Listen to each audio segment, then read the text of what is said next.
This is, all right, we're recording. This is Bishop Bill Tesh, and I'm honored to serve as your bishop here in the Northwestern Minnesota Synod, along with outstanding staff, some of whom you've already met, and we'll meet others on this call, as well as the folks who give generously of their time to provide leadership for our Synod. So thank you so much. We had a great turnout last night and even better turnout today, so it's great to see you all here. Please feel free throughout this time to jump in with questions. You can use the little reactions button to raise your hand, or you can just unmute yourself and start talking, and we will listen and try to respond to any questions or concerns that you raise during this time. So I want you to hear a warm welcome, and I'm going to also turn it over to Deacon Julie Wilson, who is the chairperson of our Synod Assembly planning team, who will also offer a welcome. Yes, I would like to echo that welcome. Thank you guys for taking time out of full days and full schedules. We are grateful, and we hope that this will help answer any questions and give some clarity to what we're going to be doing in a couple weeks. And we are so excited to gather together in a hybrid format. Today, we're going to hear about our theme. We're going to go through the agenda, what to expect, and then go through some of those business pieces that we will be discussing. I'm going to, in a second, include the link, and Chris will walk you through the website as well, but we have everything online.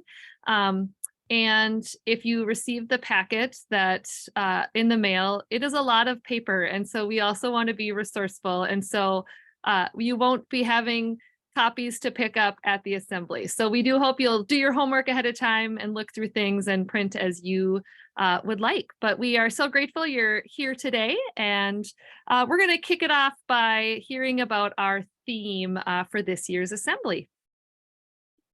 Thank you, Deacon Julie. Yes, our theme this year is telling the old story in a strange new time for the sake of God's world. And from our keynote speakers, you'll be hearing us focus on especially reaching and formation for people in the first third of life. And from me, and you'll be hearing about some of the ways in which we are adapting and responding to the many changes that God is sending our way as we live into being the church of the 21st century. I'm going to share with you, I know you probably have already read and even memorized my 4-page written report. But if you haven't, I commend it to you. It's there on the website in the place where the reports are. But I want to share the opening paragraph and then some words from a familiar psalm. I believe it was, before I start reading this paragraph, I think it was 2008 when Phyllis Tickle, who is a prolific Christian author and book editor, published a book entitled The Great Emergence, which described what she believed and what others believed was a sort of another reformation that was coming in the church, and that a tipping point was looming when we would just have to do church very differently than we've done it before. And it seems as though that we may have reached that tipping point. And so we are in a time in which God is bringing something new into the life of the church, I believe. And so I'll just share these words. There are those moments in the story of God with God's people where it is abruptly revealed that a tipping point has been reached and a new era has begun. Witness Samuel setting up the Ebenezer stone between Mizpah and Shen to work to mark a new era of Israel's faithfulness. Or consider Peter's vision in Acts 10, ushering in the inclusion of the Gentiles in the mission of the gospel. In John 12, Jesus declares the exact moment when history would now turn on his cross, when the entire world, represented in John by the Greeks, arrived to see the Son of God. In each instance, there were portents that a turn was coming, but then there was that crystallizing moment when it became clear that it had arrived, when the labor pains for what had been struggling to be born were suddenly 5 minutes apart. I will go out on a limb and say that in years hence, we will look back on 2023 as the year when such a tipping point was reached for the churches of the Evangelical Lutheran Church in America in Minnesota. And like those biblical tipping points, I believe that this is something God is doing. We are seeing that we are having to adapt and change and deliver word and sacrament ministry in the many locations, the 223 locations across our church, in some ways that we maybe haven't thought of before. It's an exciting time and a disruptive time, and we trust that God is in the midst of all of it. And I'm going to share a very familiar verse as we get started here. Psalm 46, the psalm on which Martin Luther based the great hymn, "A Mighty Fortress is Our God." God is our refuge and strength, an ever-present help in trouble. Therefore, we will not fear, though the earth give way and the mountains fall into the heart of the sea, though its waters roar and foam and the mountains shake with their surging. The Lord Almighty is with us. The God of Jacob is our fortress.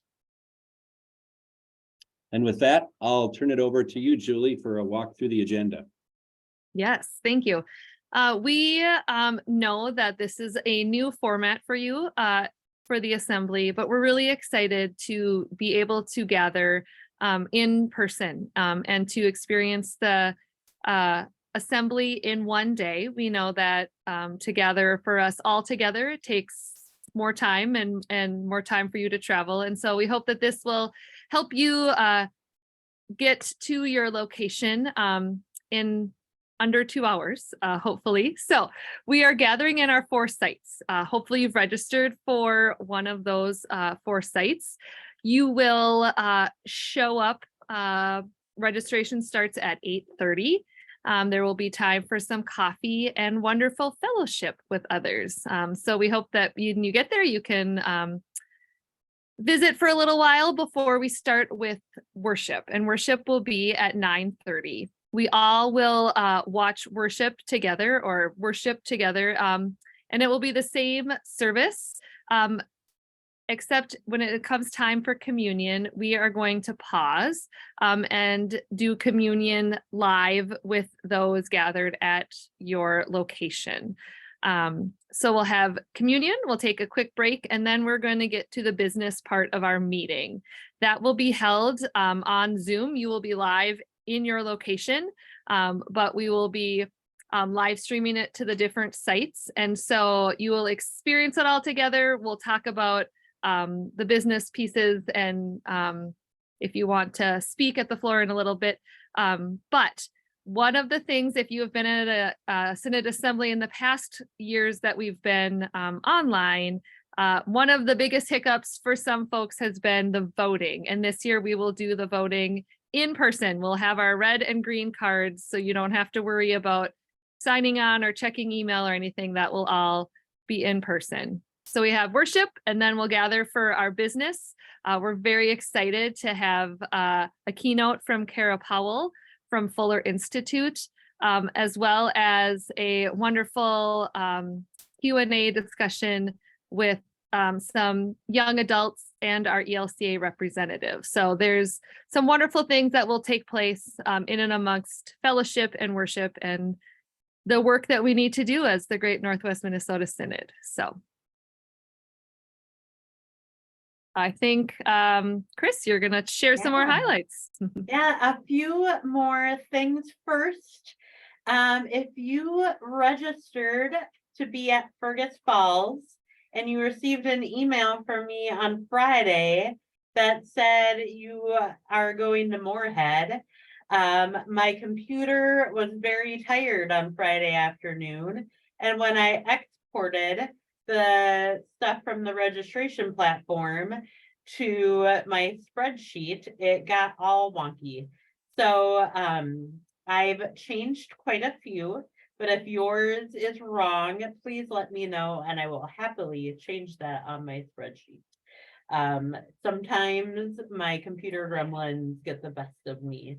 So I am sorry in advance if there was a hiccup about that. Yeah, I am very excited about our Synod Assembly. During worship, we will receive an offering, and that offering will be part of our spring appeal. Our spring appeal this year is going for two things.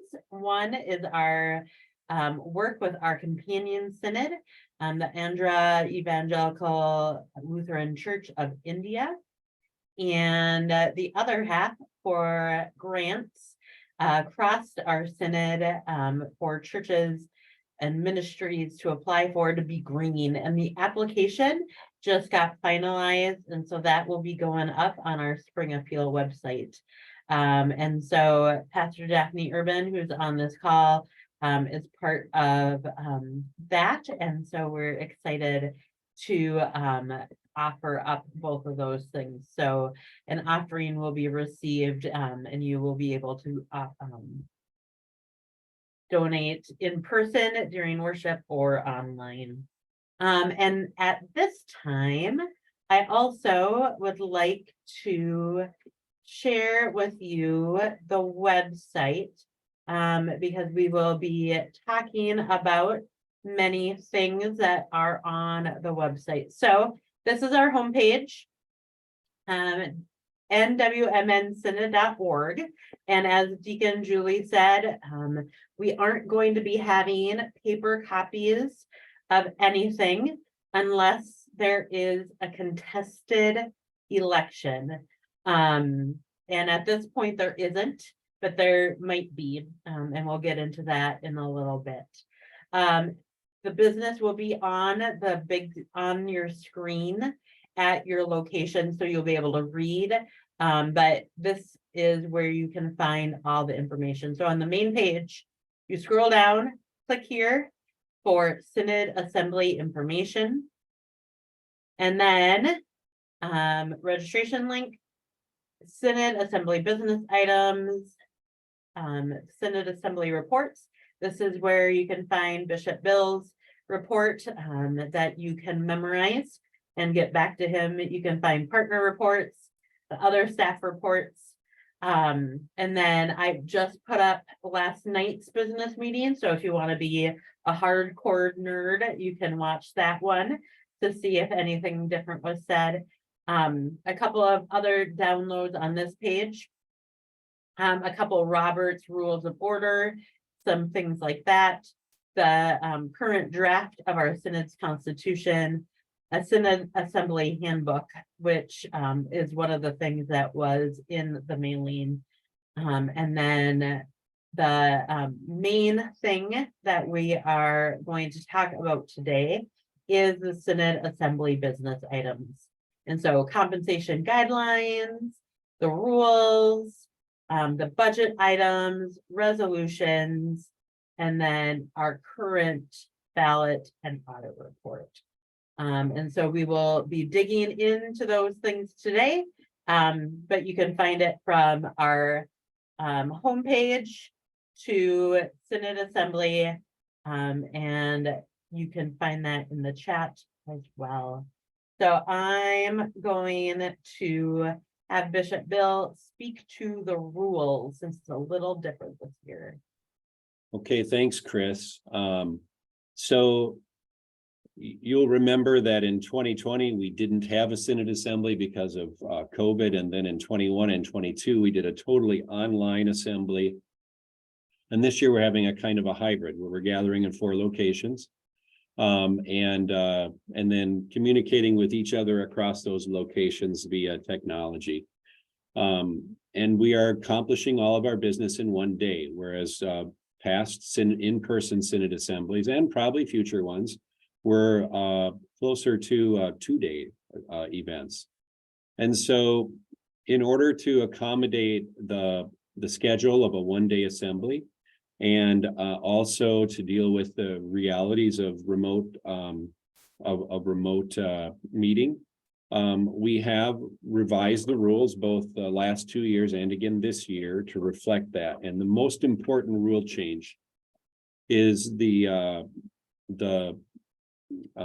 need for you to the requirement in the rules that any substantive motions, i.e. amendments to potential amendments to resolutions or to financial reports to the budget, for example, need to be made by noon on Wednesday, the 31st.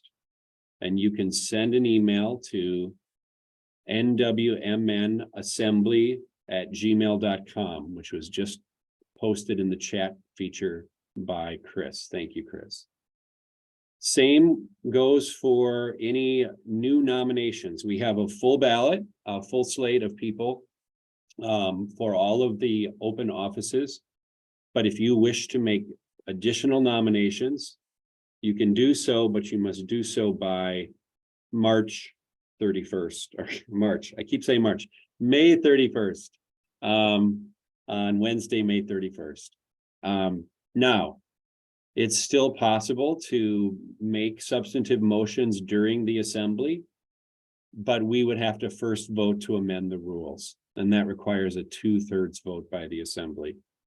Not at all impossible, and certainly doable. But just so you know, if you already know in advance that you think you'll be proposing something different or offering new nominations, why not go ahead and do it by noon on Wednesday, May 31st. So you will be able, everyone who wishes, who's a voting member, and those who are granted privilege by the chair, will be able to speak to the entire assembly, and I'll let Julie talk to us a little bit about how that will happen. Yes, thank you. If you would like to speak, because we're going to be at the different locations, we are going to call it our hub. And so there will be someone at our dedicated hub at each of your locations, and they will have an iPad.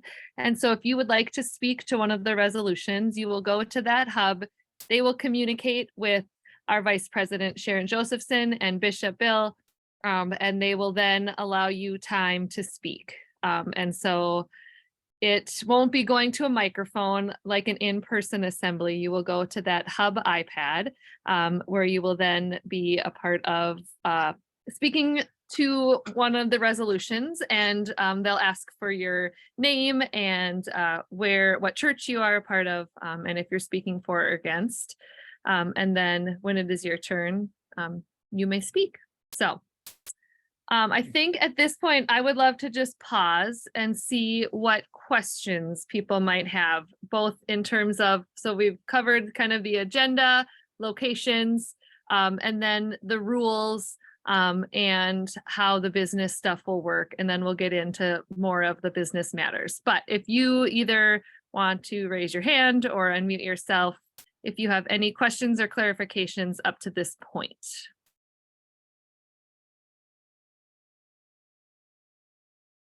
One piece that's helpful is on that downloads page on the rules. All the rules that are unique for this gathering for our assembly this year are highlighted in yellow. So you don't have to, I mean, you can read the wonderful 20-page document, but to get the highlights of the things that are unique for this assembly, they are highlighted in yellow. The parts that are highlighted in gray are directly from our Constitution, just so you can know the difference between those.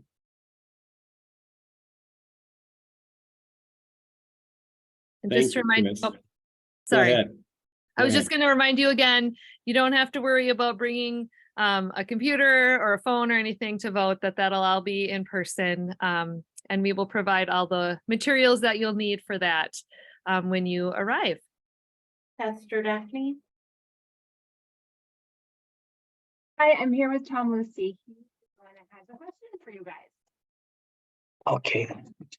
Talk loud. Now, can you hear me?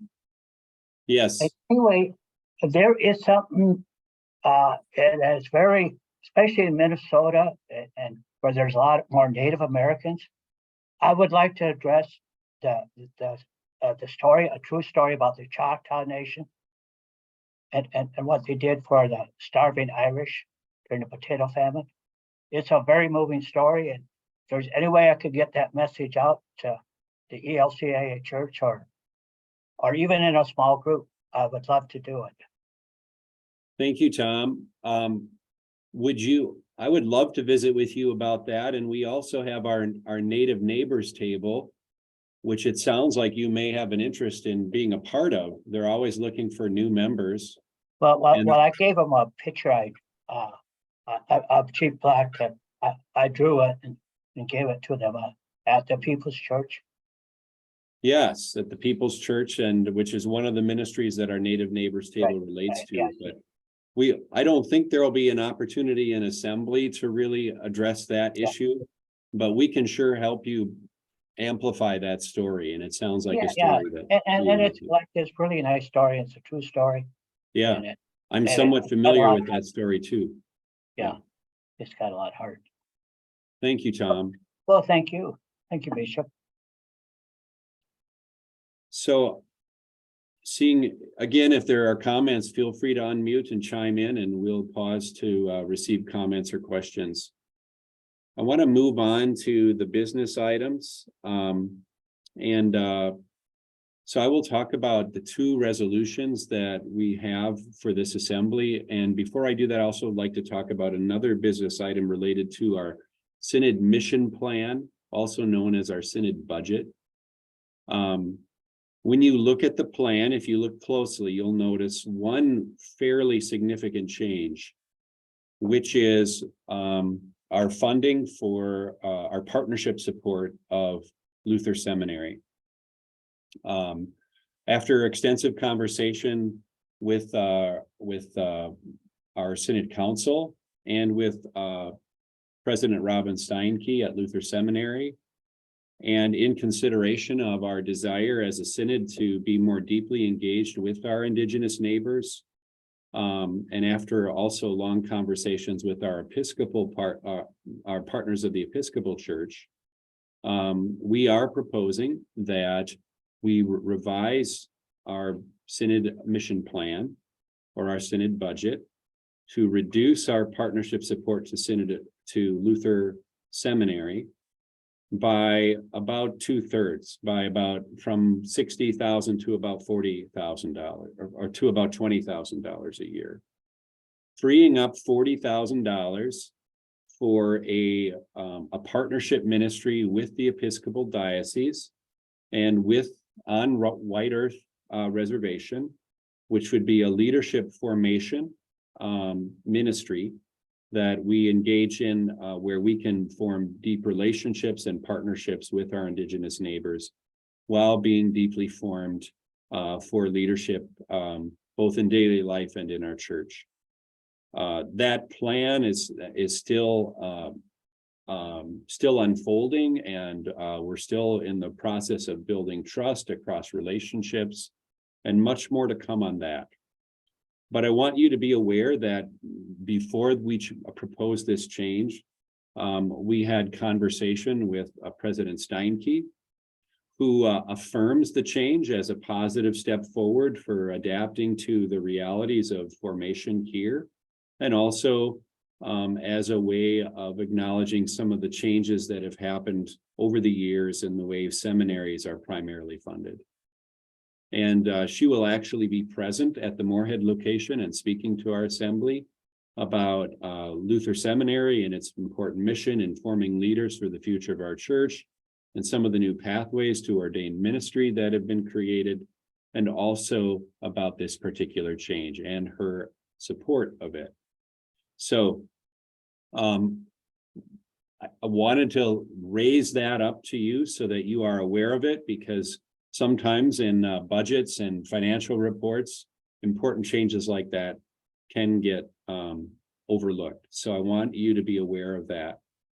And then I will just pause there, because I know Chris is going to say much more about the financial reports and the budget, but I want to pause with that particular item and see if there are any questions or comments about that.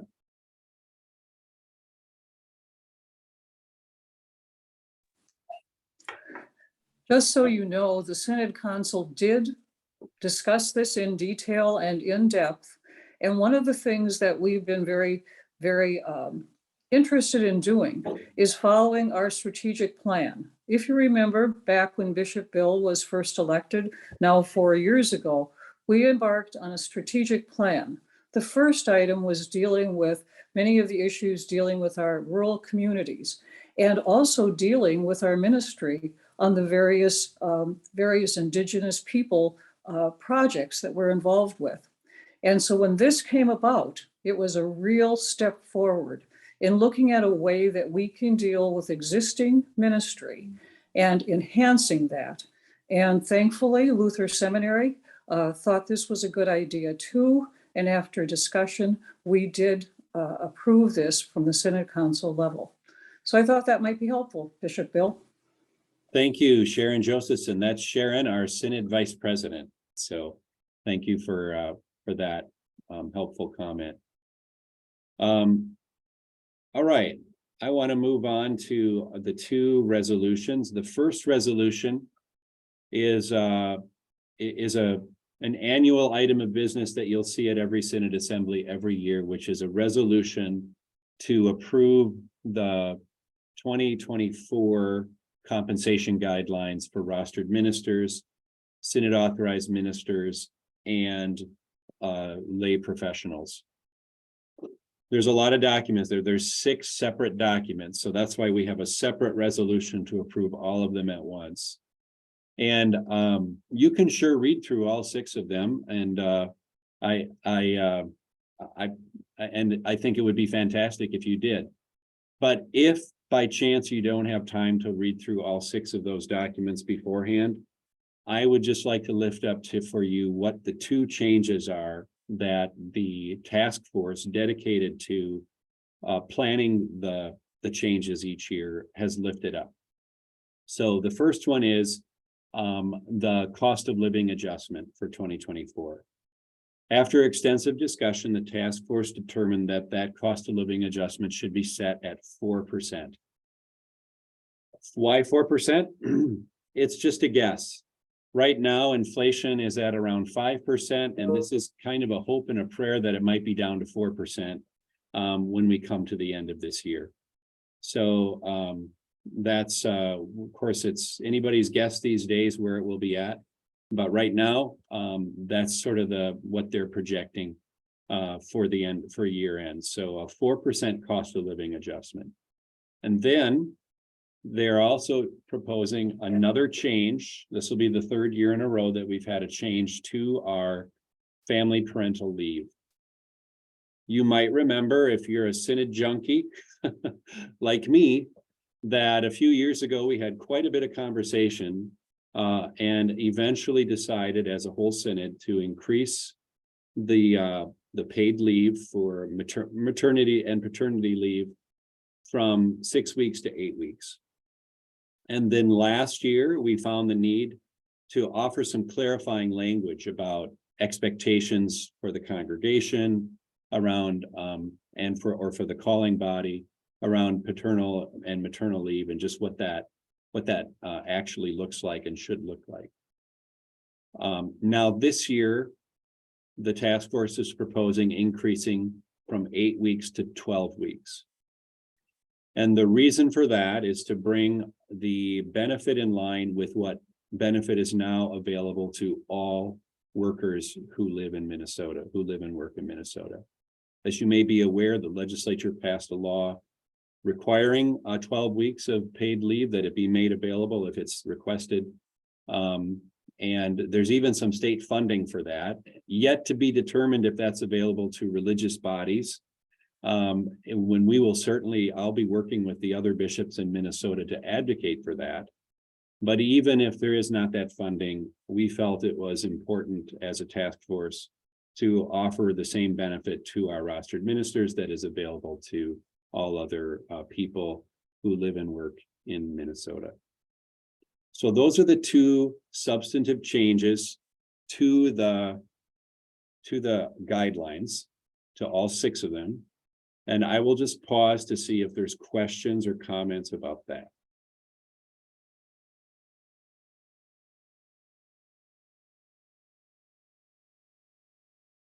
Okay, Now, I'll move on to the second resolution. There are just two. The second resolution is a resolution encouraging congregations, but not requiring, because in our polity, we have no authority to require, but strongly encouraging congregations to adopt policies and practices designed to preserve and protect our environment through clean energy, through the use of various green technologies to make our facilities more energy efficient, those kinds of things. And then it also appoints a task force to be a resource to congregations that are looking for assistance in how they might do that. And you might recall that anticipating this resolution, that half of our synod offering for Synod Assembly and during the spring appeal is dedicated to grants that congregations may apply for in order to adopt some practices that would be increase energy efficiency and so things like replacing furnaces, windows, stuff like that, that might help with that would help with energy efficiency and protecting the environment. This resolution was drafted by our affinity group on creation care, which we support several affinity groups throughout our synod, and there's one that's been very active on creation care. They drafted this resolution, and it's based on a resolution that has been passed in other synods, most recently the Northeastern Minnesota Synod. And then it was brought before the conference assemblies, and Conference 8 lifted it up and actually voted to approve it. So it's coming before you with the source listed as Conference 8. And so I encourage you to read both of these resolutions ahead of time. And if you believe you might wish to make substantive changes, to send those to us in advance on Wednesday, before noon on Wednesday, May 31st. Again, you can speak to all of these during assembly, and even if you decide during assembly that you'd like to make a substantive change or offer an amendment to a resolution, you can still do so, but we would just have to take the additional step of amending the rules in order to do that, supposing that you hadn't offered that change by the deadline on the 31st. So, questions about resolution 2 or anything that I've lifted up before you so far?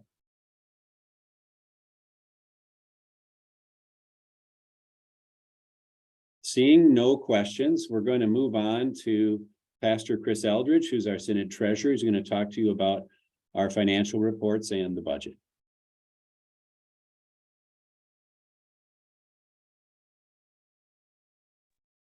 Hi, everyone.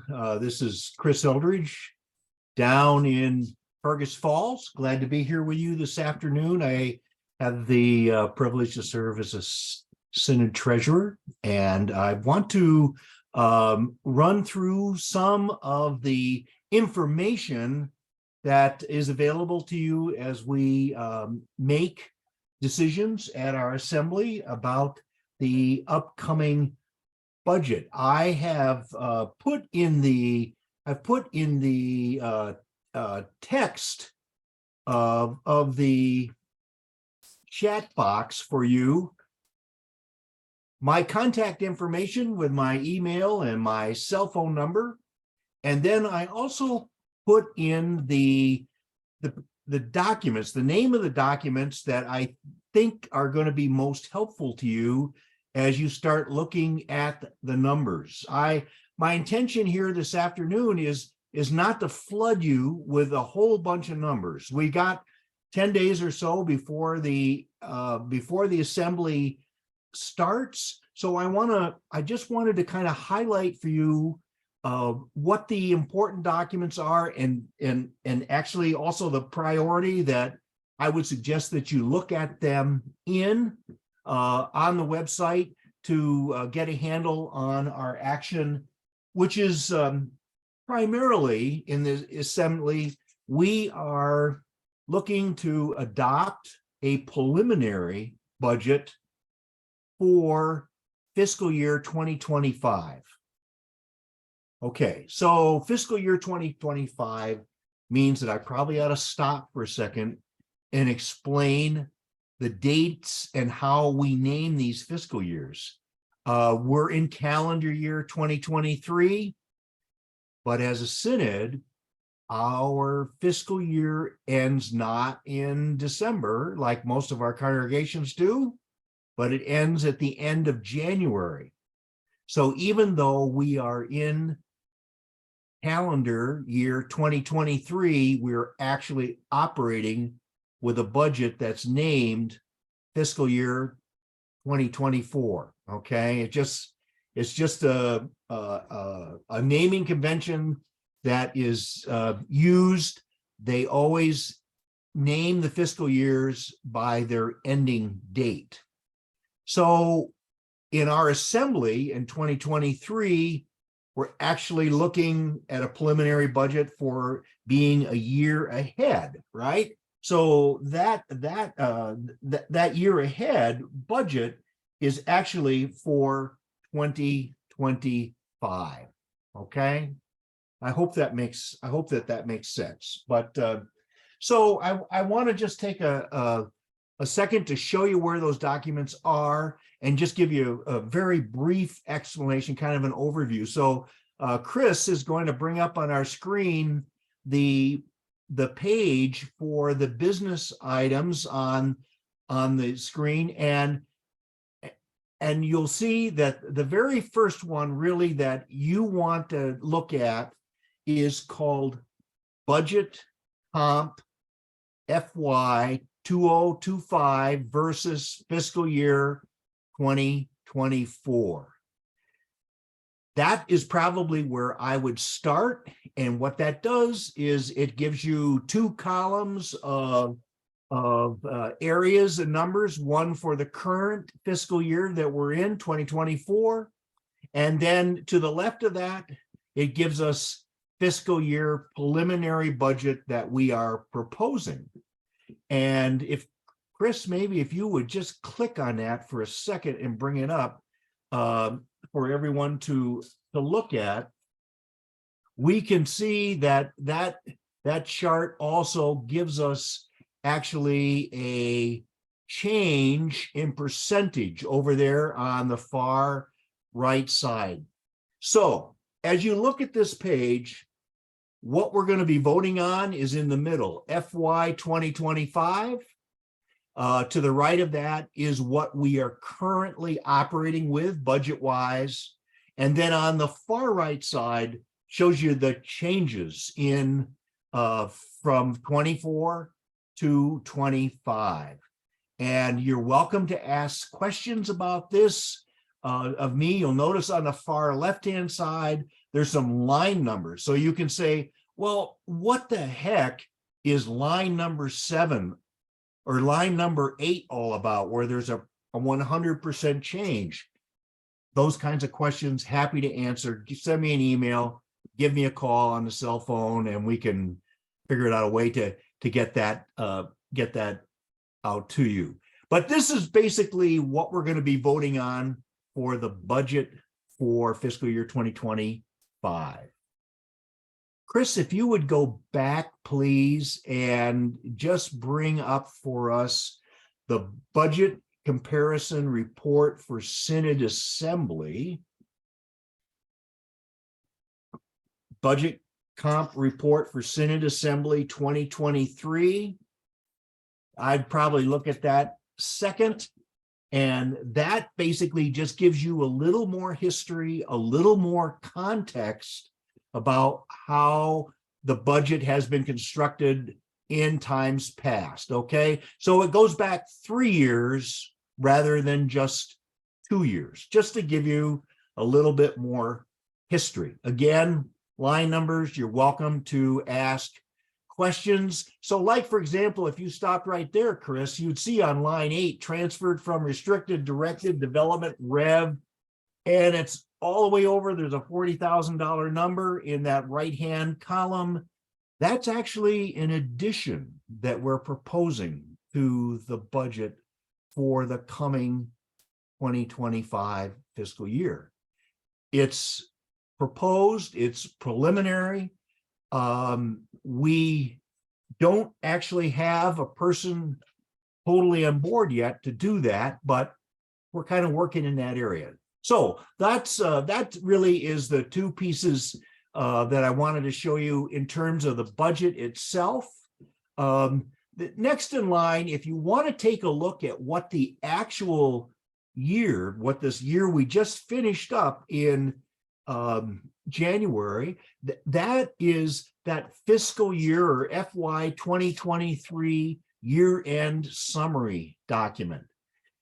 These are the numbers, the actual numbers, not budgetary numbers. Remember, a budget is kind of a working document, all right? We modify a budget as we go along through the year. I think we've done two modifications, major modifications, or I shouldn't say major, substantive modifications, as we've had history in the current year.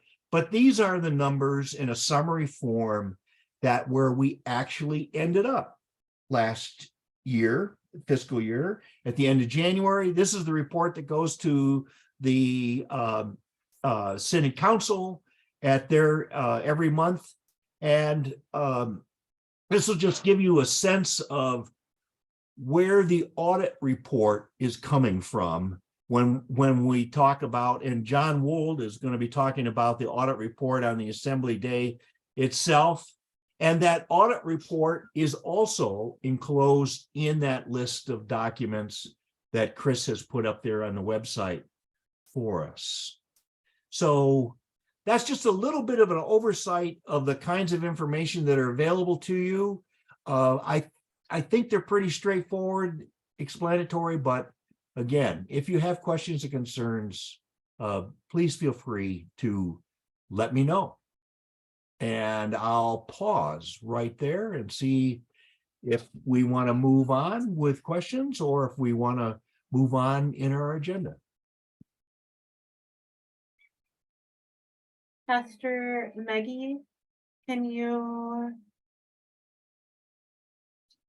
did Pastor Chris answer your question? I'm just wondering where to find it on the website. As I'm searching around, my list of downloads looks different than yours. Oh, okay. So it should be under, I will start at the homepage and I'll do a walkthrough. So here is the Synod's homepage, and then Synod Assembly. And then business items. And then here. Got it. Thanks. Okay. Yep.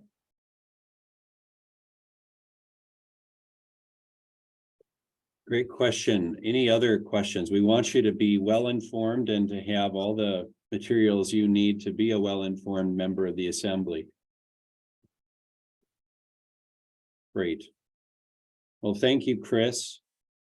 And are there, Chris Dernier, is there anything else you want to say about the day or about assembly? I'll just add one quick, one of the other business items will be the elections. And so we have elections for Synod Council, as well as for the consultation committee and the discipline committee. And so those ballots are on the website now. The most current one, as you know, you can make updates up till the 31st. And so you can check after the first for the official ones. There will be some bios coming soon for Synod Assembly.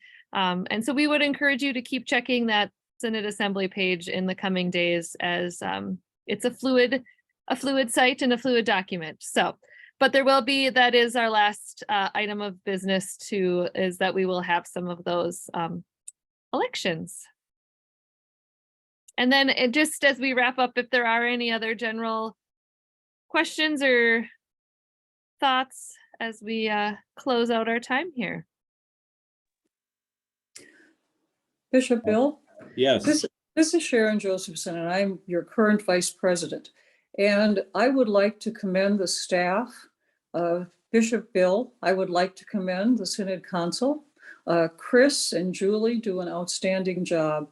And I think all of you should know how pleased and how proud you should be of the way that our Synod is operating based on that strategic plan from years ago, but also in that strategic plan, also building our budget based on that, so that not only is it a plan, but there is also action involved with this.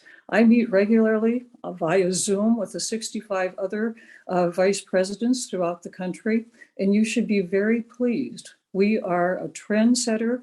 We are a place where things are actually happening and mission is actually occurring. So thank you to each of you for participating in the assembly, but also when you see these folks, tell them thank you. They're very, very ambitious, very hardworking, very good people. And then the last thing, because I always like to have a little thing at the end here, when you come to your various sites, please talk about the new Reformation, the changes that are occurring, not only within our church-wide, but also with Christianity in general. Talk about how we're going to be doing mission in the future, because without the future, without looking at that now, we might not find ourselves in such a good position. So talk about change. The other thing I want to mention is the Commission on the New Lutheran Church. We should be so very happy in Northwest Minnesota. There are only 35 people who are serving on that commission throughout the entire country. And one of them happens to be from Northwest Minnesota. His name is Michael Chan. He is from Concordia College. We have access like most synods do not. So think about changes, think about the future, and thank you for all of your good work. Bishop Bill? thank you, Sharon, for those unscripted comments, and I'll see that we get the check out to you here right away. No, just kidding. But it's wonderful to be able to spend this time, and thank you so much for being here and for your leadership in not only in our synod through your membership on the Synod Assembly, but also the way that you exercise and leadership there at home. So thank you so much for being a partner in the gospel. And I'm going to close with a blessing, but I'm going to give a few seconds to see if there's any final comments or questions before I do. Okay. Hearing none. The Lord bless you and keep you. The Lord's face shine upon you and be gracious to you. The Lord look upon you with favor and give you peace, in the name of the Father and the Son and the Holy Spirit. Amen. Enjoy this beautiful spring day. Thank you.